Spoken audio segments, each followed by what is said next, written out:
Na sequência, nós teremos a inclusão neste painel a palestra do Dr. Rodrigo Brandão, procurador também do município do Rio de Janeiro, cujo título é o papel da advocacia pública na Constituição Cidadã.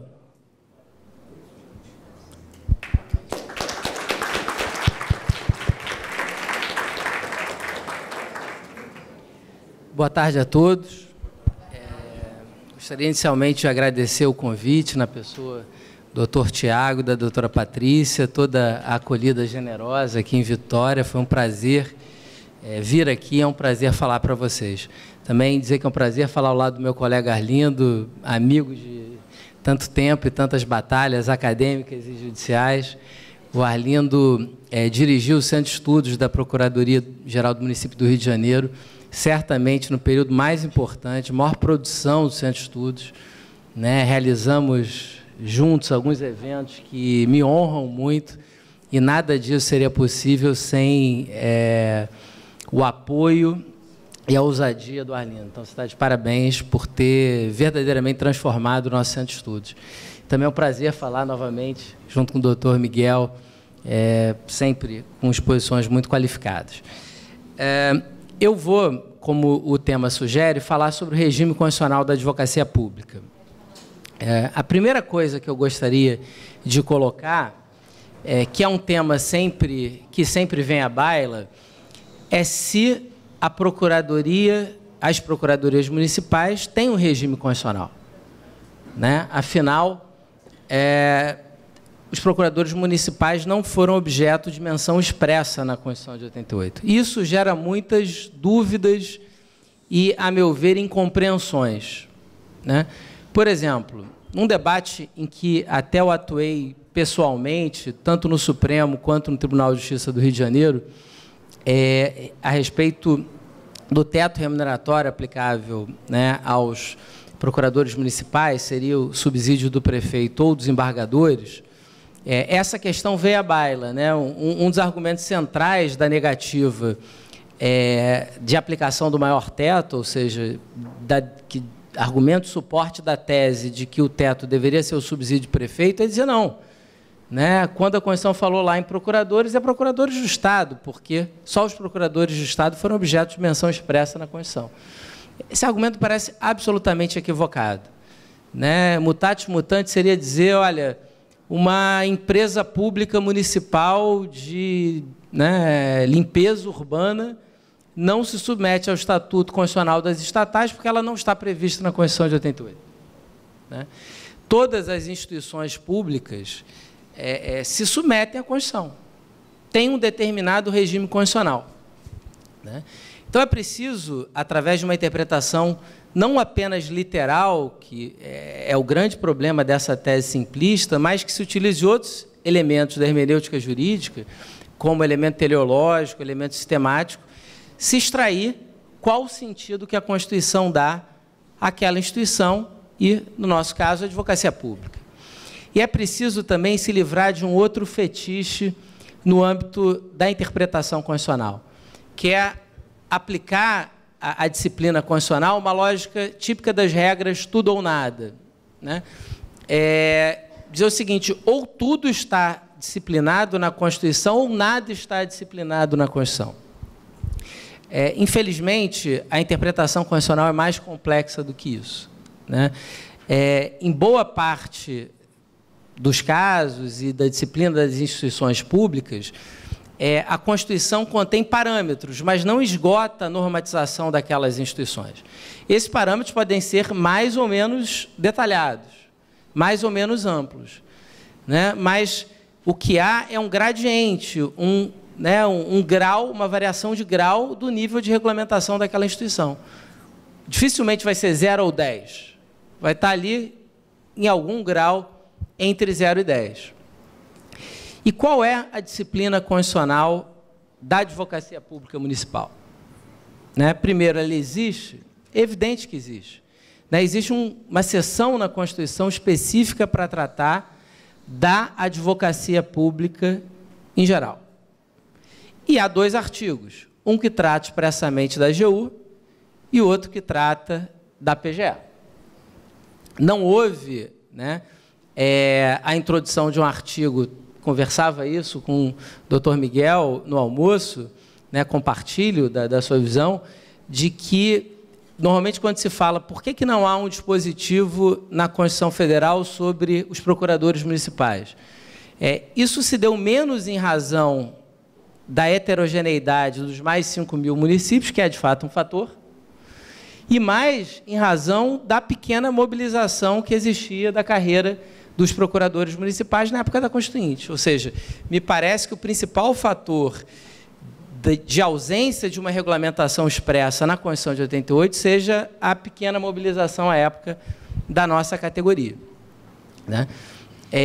Mas, como eu ia dizendo, isso não significa que a Constituição seja silente sobre a nossa carreira. E me parece muito claro que o dispositivo mais próximo e aplicável, né, por analogia, com algumas adaptações à nossa carreira, a Advocacia Pública Municipal, artigo 132 da Constituição, que trata das procuradorias estaduais. Né, a AGU ela tem muitas peculiaridades que geraram né, um tratamento autônomo, né? A AGU é quase que uma federação de carreiras, né? que tem determinadas peculiaridades que não se colocam no âmbito estadual e municipal. Então, a regulamentação do artigo 132 da Constituição Federal, né, ela é absolutamente aplicável à Advocacia Pública Municipal, né? E há diversas razões para a aplicação dessa norma à nossa categoria, né? Primeiro, por uma razão ontológica. Procuradores estaduais ou municipais são procuradores, né? Então, é preciso passar de uma interpretação meramente literal, vazia, simplista, para uma interpretação teleológica. O que define um procurador? Né? Não é o ente federativo a qual ele se acha vinculado. Até porque essa ideia promove uma indevida hierarquização entre entes federativos que não existe. É pedra de toque da federação a igualdade entre os entes federativos, né? Apesar da nossa prática federativa brigar, não raro, com isso que é da essência, né? Do núcleo essencial da federação, a ideia de igualdade entre os entes federativos, de uma igualdade jurídica, né? Portanto, não é a vinculação ao ente federativo A, B ou C que torna alguém procurador, né? O que torna é o desempenho de determinadas funções. E essas funções estão tanto no artigo 131 quanto no artigo 132. Né? Dizem esses dispositivos: representação judicial, assessoria e consultoria jurídica. Né? E dentro da assessoria e consultoria jurídica há uma atividade que apresenta algumas peculiaridades, que é o controle interno da legalidade dos atos administrativos. Né? Uma função específica que eu vou mais adiante tratar. Né? Mas o que eu quero destacar no momento é que nas 3 esferas federativas, os procuradores desempenham essas funções. São representantes judiciais do ente público, são advogados públicos perante o judiciário, nas causas em que o ente público for autor ou réu, prestam consultoria e assessoramento jurídico e exercem o controle interno da legalidade dos atos administrativos. Isso se dá no âmbito da AGU, no âmbito das PGEs e no âmbito das PGMs. Então, ontologicamente, a função é a mesma. E se não há hierarquia entre os entes federativos, qualquer tentativa de hierarquização contraria, o espírito da Constituição, a noção básica de federação. Né? Acho que essa é uma premissa. Né? Portanto, nós temos um regime constitucional, que é disciplinado essencialmente no artigo 132 da Constituição. E aí, isso traz muitas consequências imediatas. Né? Então, o fato de reconhecer que nós estamos sujeitos à incidência do artigo 132 faz com que muito seja imposto ou vedado por força da aplicação direta do artigo 132 da Constituição. Mas também significa que há um espaço para livre conformação legislativa, ou seja, é aquilo que eu dizia, o fato de uma instituição estar prevista na Constituição, não significa que está tudo decidido. Bastante coisa está decidida e eu vou analisar o que eu acho que é imposto ou é vedado diretamente pela aplicação do artigo 132. Mas há um espaço de decisão legislativa, né? Então, achar esse meio termo, achar esse equilíbrio, não é uma coisa trivial. Agora, fundamental também para a gente achar esse equilíbrio é entender a natureza das nossas atividades, e acho que a palestra do Arlindo foi especialmente ilustrativa sobre, né, essa pergunta, né, de divã, né, o que nós somos, o que nós fazemos no nosso dia a dia. É uma questão de identidade, né? E eu concordo com a visão do Arlindo. Nós não somos advogados privados, nem membros do Ministério Público. Nós estamos em algum lugar entre essas funções, né? Apesar de aos advogados públicos se aplicar, né, o núcleo das regras atinentes à atuação de advogados, porque somos advogados, isso tem implicações várias, inclusive, né, no âmbito da percepção de honorário e sucumbência, né? Por outro lado, nós somos agentes públicos.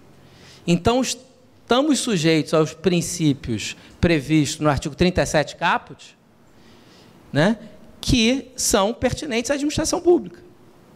Então, por exemplo, legalidade administrativa, né, moralidade, publicidade, né, eficiência, né, são princípios que são obrigatórios para quaisquer agentes públicos, e nós somos agentes públicos. Então, devemos também nos guiar por um regime que impõe, né, limitações adicionais àquelas existentes aos advogados privados, né, que tem uma postura mais de defesa, não irrestrita, mas mais ampla dos interesses dos seus clientes. E aí, clientes, né, o paralelo que se faz do cliente privado e do governante, mas o nosso cliente não é o governante. O nosso cliente é o ente público, né? Isso faz com que nós não estejamos vinculados de maneira restrita à vontade de uma pessoa, né, que ocupa um determinado cargo. Nós temos um compromisso com a legalidade, por força do artigo 37 caput, do qual nós não podemos nem devemos nos abster de cumprir, né? Mas, por outro lado, e aí eu vejo, assim, em algumas esferas, assim, um desejo, né, um pouco da lógica das corporações públicas, né? Você sempre quer estar, né, próximo às instituições com mais prerrogativas e vantagens, né? E aí, às vezes, eu vejo um desejo dos procuradores serem Ministério Público. Eu, particularmente, não tenho esse desejo, né? Eu estou absolutamente confortável com o concurso que eu fiz, não faria nenhum outro. Graças a Deus, o primeiro e único concurso que eu fiz, nunca mais farei. O único outro concurso que eu fiz foi para professor, né? E estou absolutamente feliz com a minha opção, né? E acho que são funções distintas, né? Por isso, o Supremo, por exemplo, tem a jurisprudência de considerar inconstitucional concessão de garantias típicas de Ministério Público a membros das procuradorias. Por exemplo, inamovibilidade, né? Acho que, né, determinadas garantias de atuação independente são importantes. Só que, né, talvez haja um momento em que os procuradores devam ter inamovibilidade. Não é minha preocupação central. Eu acho que, vou tratar disso aqui, foi feito um diagnóstico muito importante da Advocacia Municipal pela NPM, que mostrou que a gente tem necessidades muito mais urgentes do que inamovibilidade, né? Por exemplo, estruturação em carreira, concurso público, lei orgânica, etc., né? Então, acho que essa ideia de ser igual ao MP, que eu acho que não é majoritária na advocacia pública municipal, mas em alguns momentos de luta por direitos, que é natural, é uma visão que é veiculada, eu particularmente não me identifico, não acho que seja por aí, até porque não faria sentido que o Constituinte criasse duas carreiras para fazer a mesma coisa, né? E, evidentemente, nós temos um compromisso de defesa do interesse público municipal, né? O que, né, gera algumas peculiaridades. Mas, né, o que eu gostaria de tratar com vocês é, a partir desse diagnóstico feito pela ANPM sobre a advocacia municipal, ver o que o regime constitucional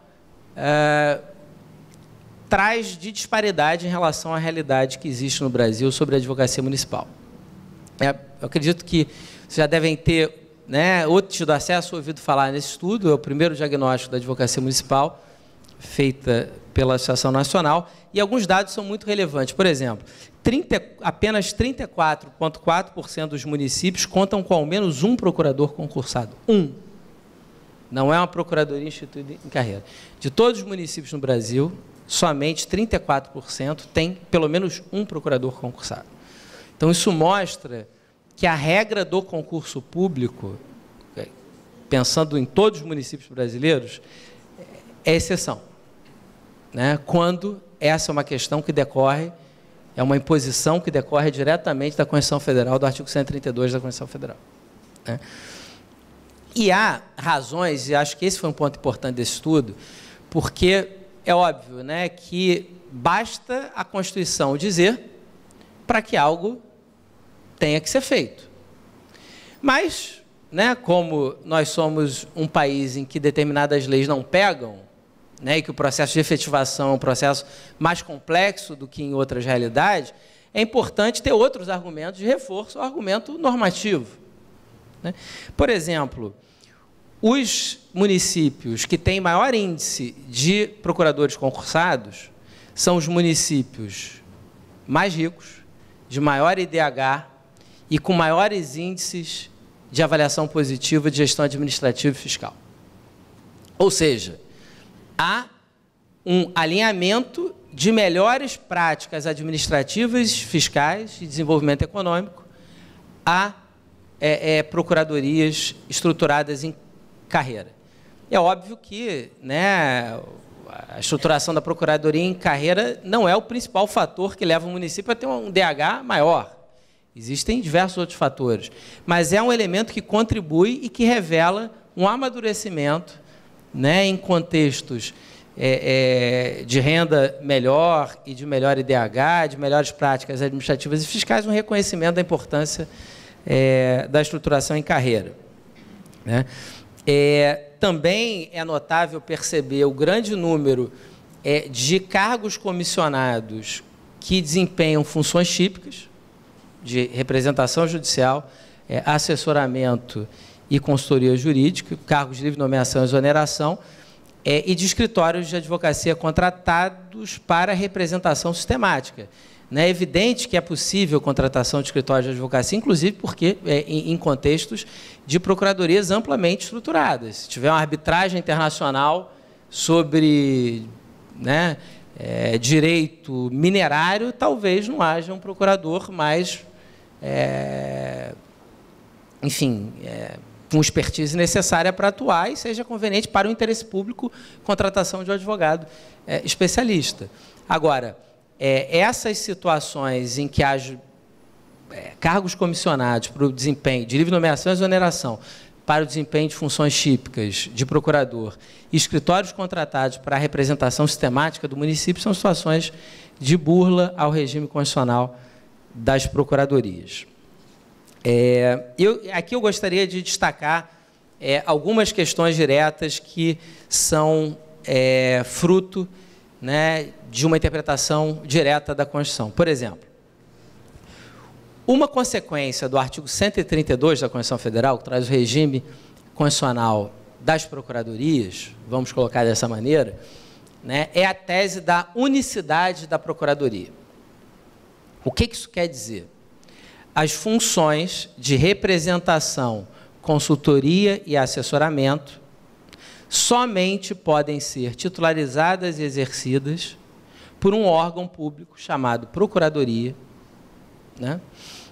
O nome é o que menos importa, mas por um órgão público estruturado por procuradores, ou o nome que se queira dar, advogado público municipal, etc., mas cargo público de provimento efetivo, precedido de aprovação em concurso público. Essa é a regulamentação, né? Isso tem diversas consequências.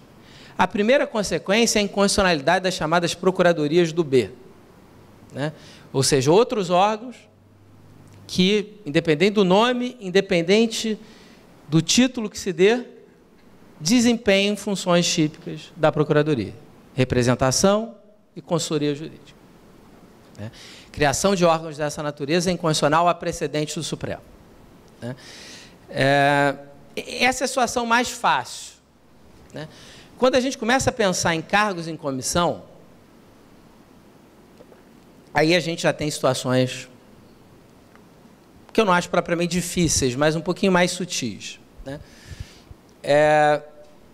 A primeira situação é de cargos em comissão externos à Procuradoria, né? Essa talvez seja a situação mais difícil de apurar e constatar, porque muitas vezes há situações que são claras, né, de usurpação de atribuição típica da Procuradoria, mas há situações que, né, há uma certa tentativa de se encobrir a real natureza das atribuições empenhadas. Mas eu não tenho a menor dúvida em dizer que cargos de livre nomeação e exoneração, quando implicarem o exercício dessas funções são típicas da Procuradoria e não estiverem sob a supervisão da Procuradoria, são inconstitucionais. Violam o regime constitucional da advocacia pública, estabelecido, sobretudo, no artigo 132 da Constituição. Então, qual é a conclusão disso? Cargos em comissão não podem desempenhar a função jurídica? Evidente que não, aí, né, seria um excesso. Mas são funções, se a gente for no artigo 37.5, estão lá as funções que podem ser atribuídas legitimamente a cargos em comissão. Também é um artigo muito descumprido no Brasil, porque existem cargos de comissões para diversas outras funções, além daquelas que estão ali. Quais são aquelas funções?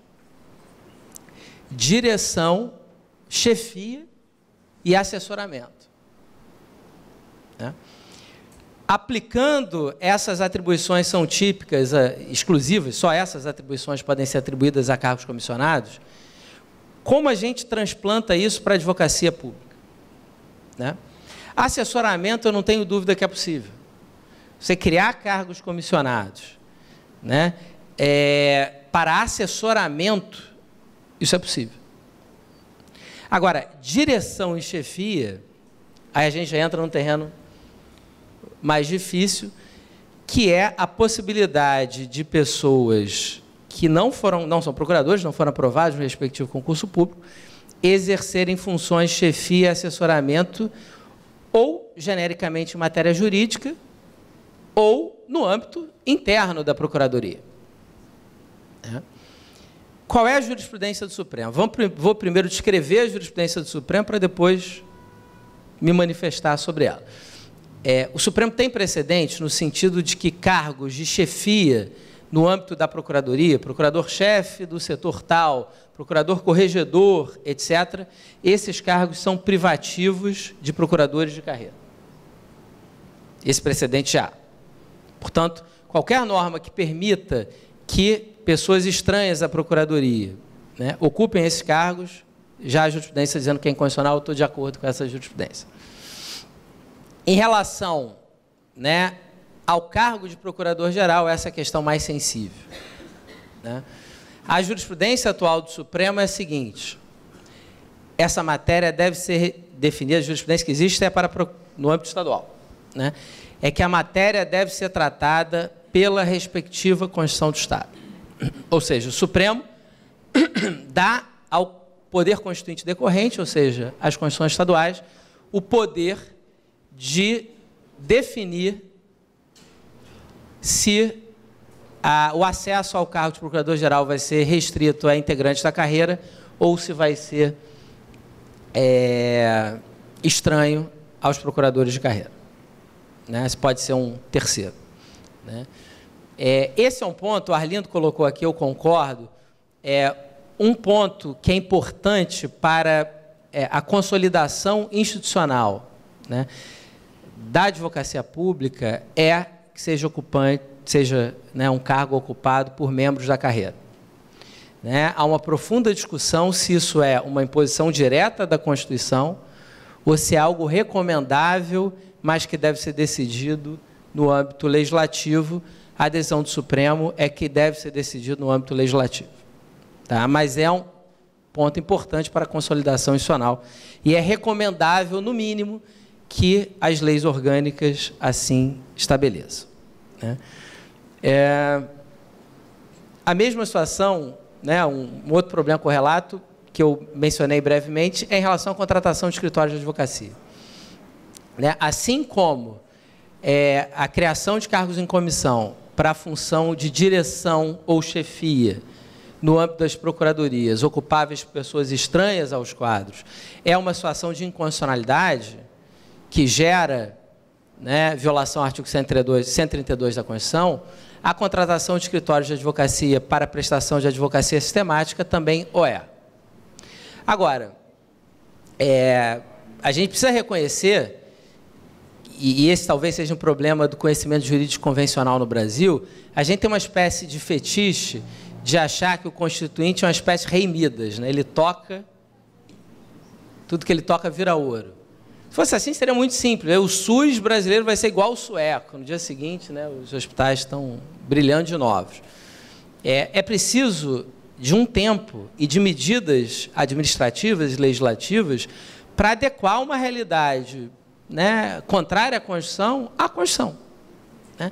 Então, e há uma experiência interessante no âmbito das defensorias públicas, né, e isso me permite fazer um outro comentário.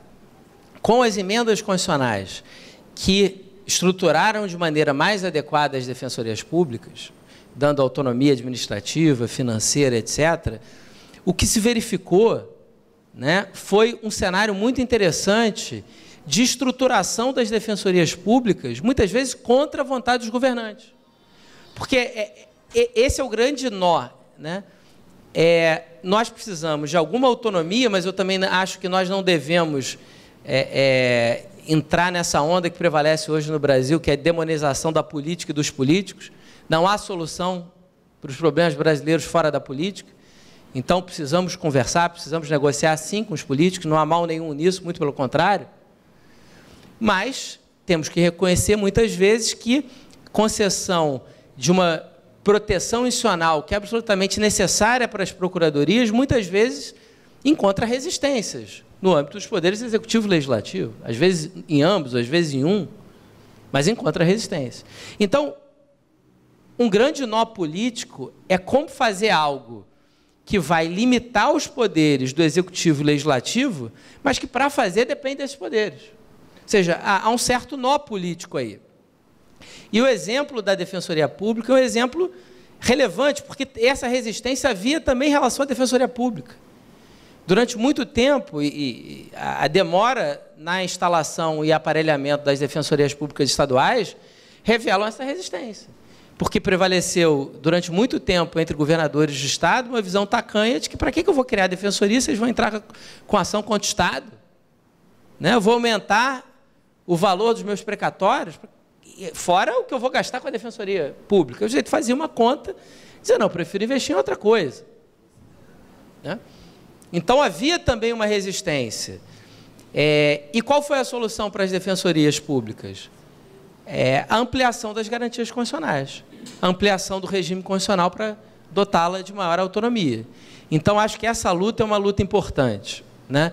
Não é pelo fato de, a meu ver, a interpretação mais adequada é que nós já estamos contemplados na Constituição, no artigo 132, isso não afasta a conveniência de uma previsão expressa e que dê às procuradorias municipais, estaduais e, eventualmente, a AGU também, uma blindagem institucional mais adequada, sobretudo para o exercício da função de controle interno de legalidade, que é a função em que eu já exercia ambas, tanto a representação judicial quanto a consultoria e o controle interno de legalidade. Não há dúvida que o controle interno de legalidade é aquele que exige, a consultoria jurídica, são as funções inerentes à procuradoria, que exigem a maior dose de blindagem institucional. Então, acho que E há, inclusive, PECs em tramitação, né, nesse sentido. Acho que essa é uma luta política importante da categoria. Uma exceção importante à unicidade é a possibilidade dos órgãos legislativos terem procuradorias próprias, né, o que também é jurisprudência do Supremo. Porque, apesar dos poderes legislativo e executivo não terem personalidade jurídica própria, integrarem a mesma pessoa jurídica de direito público, que é o município ou o Estado, né, há possíveis situações de tensão ou mesmo de litígio.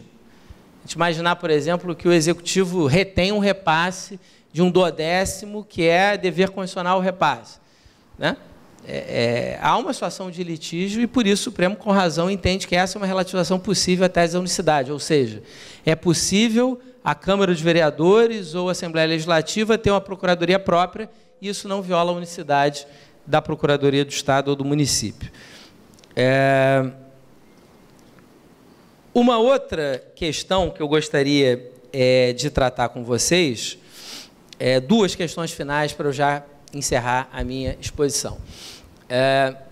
Primeira questão, né, e essas duas questões eu tenho, né, atuado, né, na advocacia, né, que é, primeiro, a questão dos honorários de sucumbência, depois a questão do teto remuneratório, né.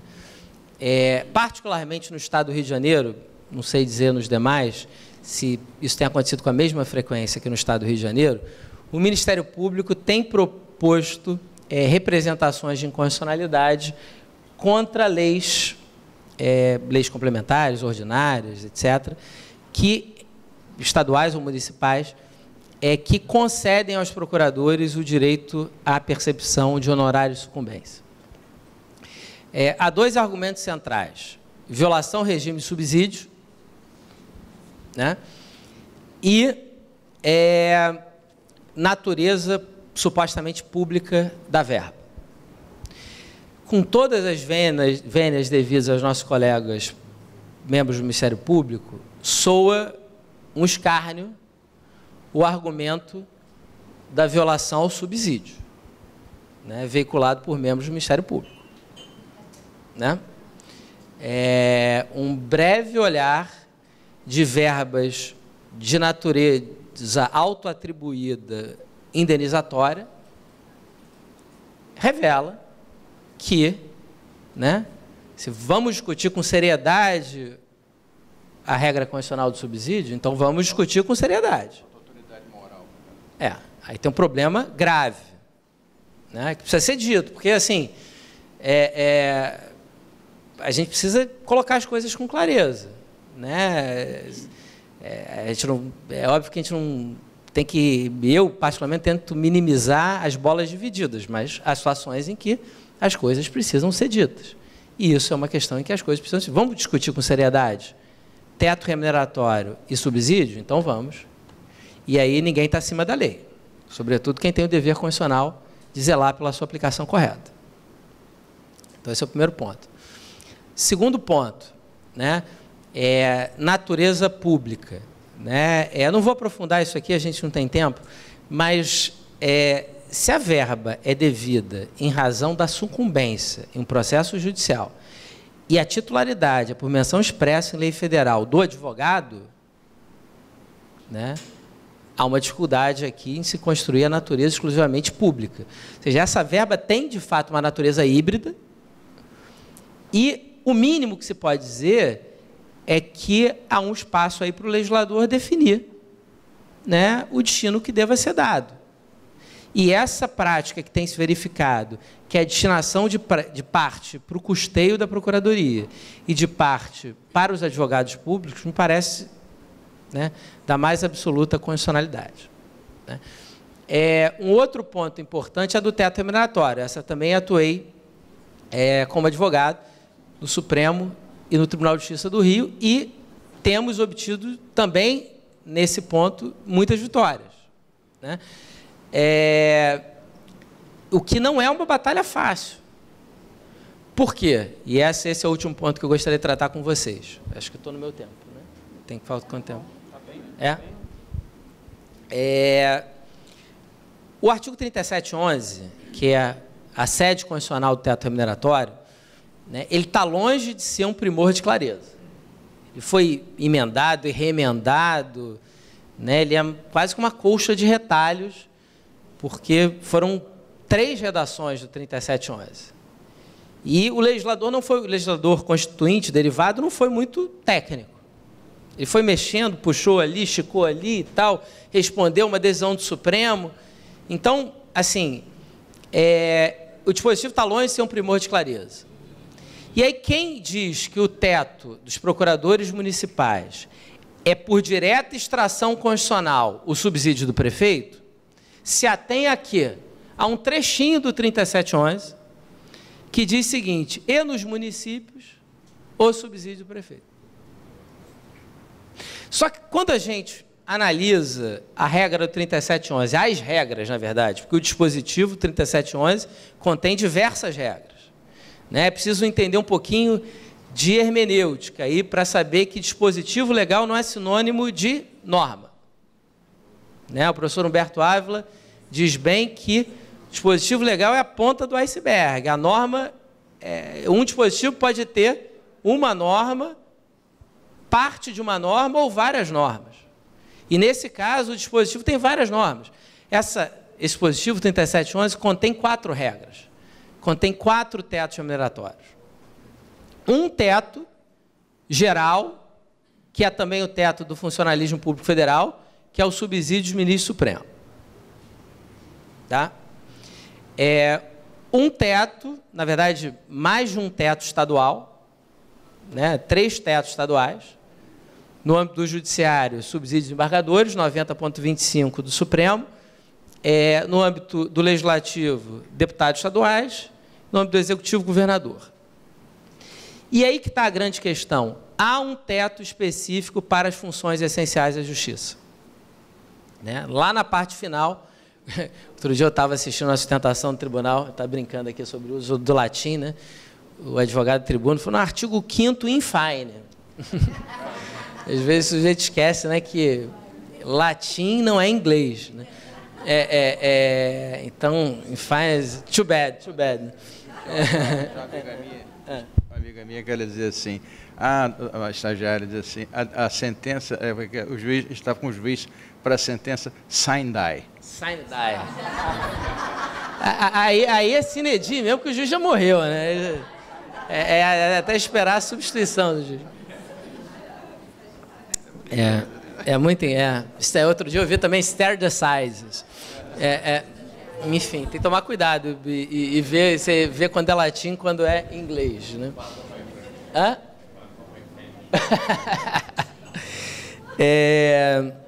Mas, enfim, o que eu queria dizer é que o artigo 3711, enfim, né, contém uma regra específica, um teto específico para as funções essenciais da justiça. Está lá, né, membros do Ministério Público, Defensoria Pública e procuradores. Em algum momento da tramitação legislativa, já foi procuradores do Estado, e a expressão do Estado foi suprimida. Então, inclusive, se valendo do elemento histórico, revela que a supressão teve por finalidade abarcar todos os procuradores. E procuradores municipais são procuradores, pelas razões que eu já expus, porque desempenham as funções de representação judicial e de consultoria jurídica que são inerentes aos procuradores, né? E há também, né, se há um teto específico para funções essenciais da justiça, se os procuradores municipais são procuradores e, portanto, desempenham funções essenciais da justiça, parece não haver muita dúvida de que esse teto se aplica, né, aos procuradores municipais, e a interpretação retalhada e literal de uma parte do 3711 diz muito pouco, né? Por outro lado, uma interpretação sistemática também reforça essa tese. Por quê? Né? Interpretando o artigo 3711 sob os influxos do princípio democrático e federativo, a gente chega à mesma conclusão. O que tem a ver federação e democracia com essa discussão? né? Federação, né? O efeito prático de se aplicar o teto dos prefeitos, né, é uma inferiorização da advocacia pública municipal em relação à advocacia pública estadual e federal. A gente precisa aí também se valer de uma interpretação consequencialista, né? A gente sabe que há uma clientela comum aos concursos jurídicos, né? E os melhores acabam sendo atraídos pelas carreiras com mais garantias, né? Para as carreiras com condições melhores de estabilidade remuneratória. E esse é um ponto decisivo, né? O teto remuneratório é uma questão central, é o máximo que você vai poder ganhar no seu final de carreira, né? Então, isso é um fator decisivo para a escolha, de maneira que submeter a um teto baixo e que, não raro, está sujeito aos influxos da política partidária, em que, evidentemente, o prefeito dizia: o meu menor salário do Brasil rende voto, submeter, né, uma categoria técnica qualificada, isso enfim, pauperizar a advocacia pública municipal e não contribuir para a escolha dos melhores, né? Um outro ponto importante é o princípio democrático, né? Eu, quando sustentei essa causa recentemente no Tribunal de Justiça, no Rio, eu falei o seguinte, porque às vezes, né, se busca criar um impacto na cabeça do julgador com impacto econômico. Dizer, não, isso vai gerar um impacto, né, de sei lá quantos centenas de milhares de reais, etc. Teto é uma discussão. Fixação de remuneração é uma outra coisa. Quem fixa a remuneração dos procuradores municipais? Lei de iniciativa privativa do Executivo, né? De maneira que, se o Executivo achar que os procuradores municipais ganham muito, ele pode não enviar o projeto de lei com aumento remuneratório. E a interpretação esvaziada que o Supremo confere ao artigo 3710, que prevê a reposição de perdas inflacionárias ano a ano, faz com que isso tenha quase nenhuma eficácia, porque você não pode entrar com uma ação para pedir que o judiciário aplique o índice de inflação. Você não pode entrar com uma ação indenizatória. Quer dizer, você pode até entrar, mas você vai perder. Então, o Executivo pode simplesmente não enviar projeto de aumento de remuneração. Então, uma coisa é a remuneração, outra coisa é teto, que é uma questão fundamental à estabilidade remuneratória da carreira, né? Então, meus amigos, basicamente eram essas as considerações. Só um ponto final ainda sobre a questão do teto. Eu acabei não falando, mas é importante consignar. A questão está judicializada no Supremo, no caso dos procuradores do município de Belo Horizonte. A decisão foi desfavorável em segunda instância. O Tribunal de Justiça de Minas considerou o teto o do prefeito, né? Houve recurso da associação, né?